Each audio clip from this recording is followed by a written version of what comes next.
Dostlar, hammagizga da salam. Kanalda türlü kontent bolsun deb, bugun o'zimning so'nggi 2 oy ishida olgan vaqt-tuyak ebrlarim bilan tanishtiruv videosi tushirilgan bo'ldim. Birinchi etib, yorti litrli Melloni yaisa Melloni firmasi termosini ko'rsatib o'tam. Ko'ruvgizcha, ul tashlag'inda fotosuratlar ham boshqa ma'lumot ko'rsatilgan qora karton tortmalar sotiladi. Tashlag'inda yozilgancha, termos ko'garmay turgan qurishdan yasalgan bo'lirga tegir. Qopqash ulushi plastik ham silikondan turgan detallardan yasalgan. Tortma ishida paketga turilgan termos ham ona qo'llana bilmovchilar uchun qo'llarni ko'rsatmasi yozilgan qog'ozda bor. Videoga tushiril oldindan men bu termosni endi bir oylab qo'llandim. Shunga o'z tajribamdan chiqib söyleyim desam bo'lar. Bu termos ishga qahva solib beruv yaisa 3-4 soatdan ortmagan sayohat uchungina to'g'ri keladi. Yilni uzoq saqlaydi degan so'zlar bu termos turida tugil. Tashqi materiali sifatli ishlanganga o'xshagan. Barmoq izlarini jaymay. Termosning formasida o'ng'ayli, ryukzakka yengilgina kelib o'tiradi. Qopqash ilishindagi silikon kisagigina 2 topqor kofe iltgandan so'ng yuvilmas darajada qorong'i tusga kirdi.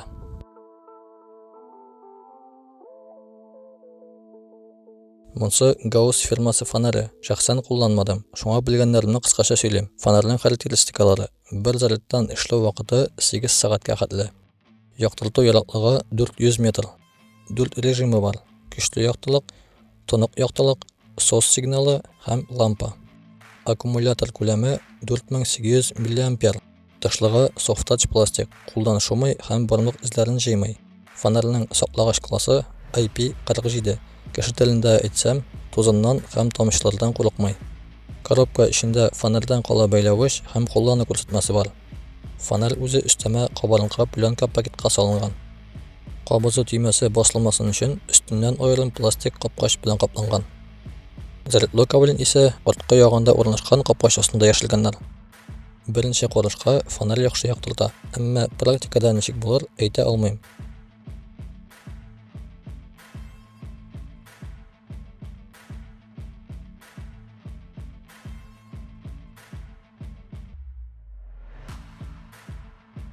Qo'lga ilakkan aybirini sutib qaramasha bo'ldira olmayman. Shunga fonarning tüp lampashkasi ortida oshib qaradim. Ko'ruvgizcha, suv ham to'zondan saqlash uchun bilinadi ustama ayber qo'llanilmagan.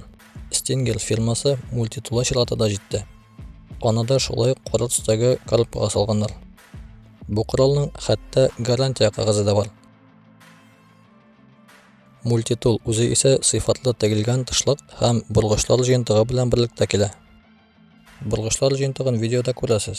O'zim ularning turlarini qaysi ne uchun keligini so'z bilan qisqacha anlata olmayman. Tishligi esa aytuvimcha sifatli tegilgan.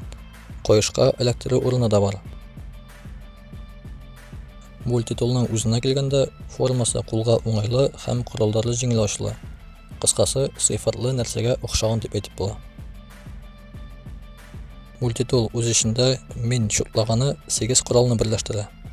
Hozir ularni sanab ham ko'rsatib ketam. Pichoq o'zina ko'ra o'tgan vaqt-tuyak narsa kesish uchun bek o'ng'ayli. Kesak yopilmasin uchun maxsus fiksatorlar bor.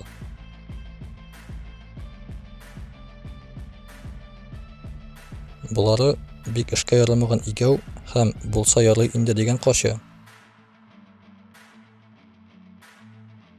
Bu yaisa jeb kesib pishog'i shulay kelagancha o'tgan. Menimcha yetmaga shuvolgan baliqni ozod etish uchun bek o'ng'ayli. Shisha oshi quroli. Buni ko'rish kechkina chaqda bunday qurol qo'l ostida bo'lmaganlikdan ushlu temir quyma boshina berib o'tgan limonadlar esga tushadi. Buları oldin ko'rsatib ketgan burg'ishlar, tilan tushunmagan shuruplarni sutish uchun o'ng'ayli qurol. Kesakkina birinchi topqir kelaga chiqdi.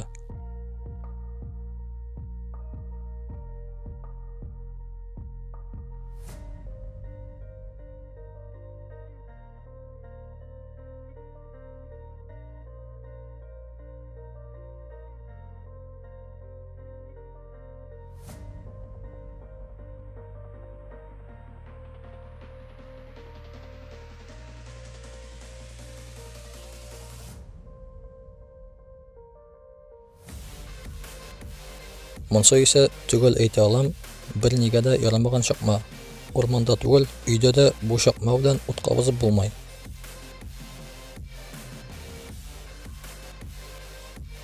Munda ko'rsatilgan unutqanman, ammo multitoolda qo'lga burunda bor. Video ozag'ында ansin ko'rarsiz. Navbatda kompas. Munson oddiy oq karton soat ishini asılganlar. Ammo shulada polietilen paketi o'rnida. Haligi kompas o'zining ishini tugal boshqara. Kunyoq bilan tunyoqni ham dunyoning boshqa yoqlarini ko'rsata.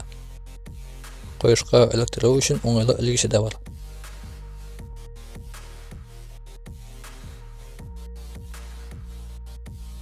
Şu videoda ko'rsatasi kelgan so'nggi ibr Portcase kompaniyasi tikkan notebook uchun orqa bo'xshasi. Nishik tikkanlarning o'ziga ko'rasiz. Qo'llanilgan materiallar poliester ham eko koja.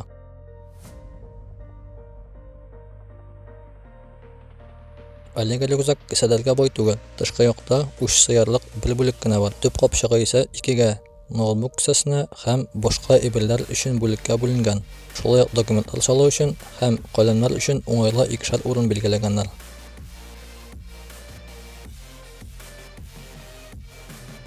Odatda men o'zim bilan zaryadniga bilan birga notebook, bir dokument bilan kichkina daftar, multitool, tishqan, smartfon ishoyog'i, yuvish salfetkalar ham bir pisi ozg'a yurtam. Ko'ruvgizcha, ular borsada haligi bo'xshaga sig'ib bitdi. Hatto tutilgan termosqada o'rin qoldi. Videoni o'zag'ina qadar qarag'ingiz uchun rahmat. O'xshagan bo'lsa, like'lar qo'yingiz, sharhlar yozingiz, o'xshamagan bo'lsa, dislike shapagiz. Ularni da men ko'ram hamda kanalimizga yozlarga unutmaysiz. Assalomu alaykum.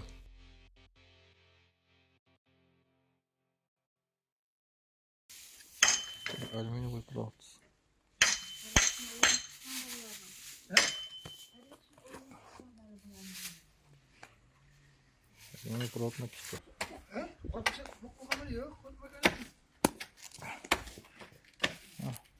Kişi ama şup şey.